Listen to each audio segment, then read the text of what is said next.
Hi, welcome to the Hyborean Age Part 2, written by Robert E. Howard to set up his Conan world.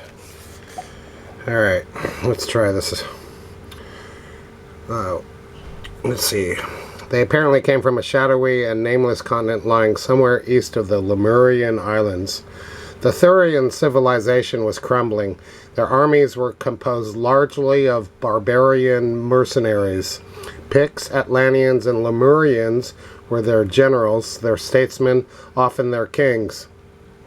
Of the bickerings of the kingdoms and the wars between Valusia and Comoria, as well as the conquest by which the Atlanteans founded a kingdom on the mainland, there were more legends than accurate history. Then the cataclysm rocked the world.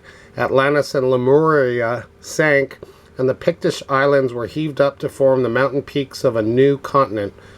Sections of the Thurian continent vanished under the waves, or sinking, formed great inland lakes and seas.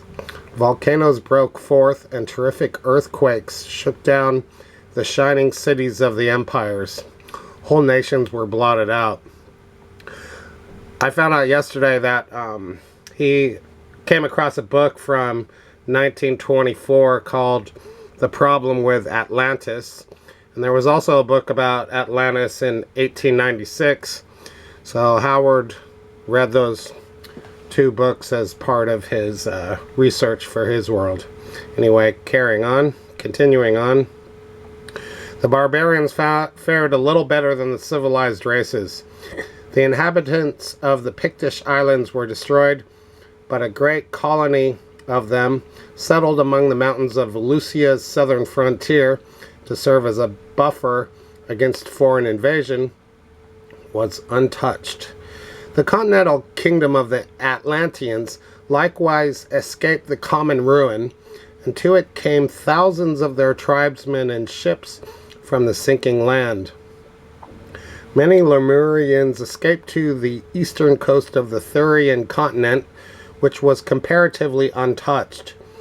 There they were enslaved by the ancient race which already dwelt there, and their history, for thousands of years, is a history of brutal servitude. In the western part of the continent, changing conditions created strange forms of plant and animal life. Thick jungles covered the plains. Great rivers cut their roads to the sea. Wild mountains were heaved up, and lakes covered the ruins of old cities in fertile valleys. To the continental kingdom of the Atlanteans, from sunken areas, swarmed myriads of beasts and savages, ape men and apes, forced to battle continually for their lives. They yet managed to retain vestiges of their former state of highly advanced barbarism. Robbed of metals and ores, they became workers in stone like their distant ancestors, and had attained a real artistic level when their struggling culture came into contact with the powerful Pictish nation.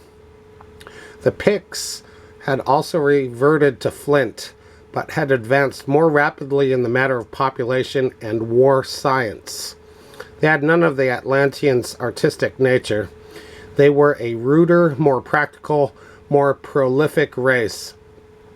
They left no pictures painted or carved on ivory, as did their enemies, but they left remarkably efficient flint weapons in plenty. These Stone Age kingdoms clashed, and in a series of bloody wars, the outnumbered Atlanteans were hurled back into a state of savagery, and the evolution of the Picts was halted. 500 years after the cataclysm, the barbaric kingdoms have vanished. It is now a nation of savages, the Picts, carrying on continental warfare with tribes of savages, the Atlanteans.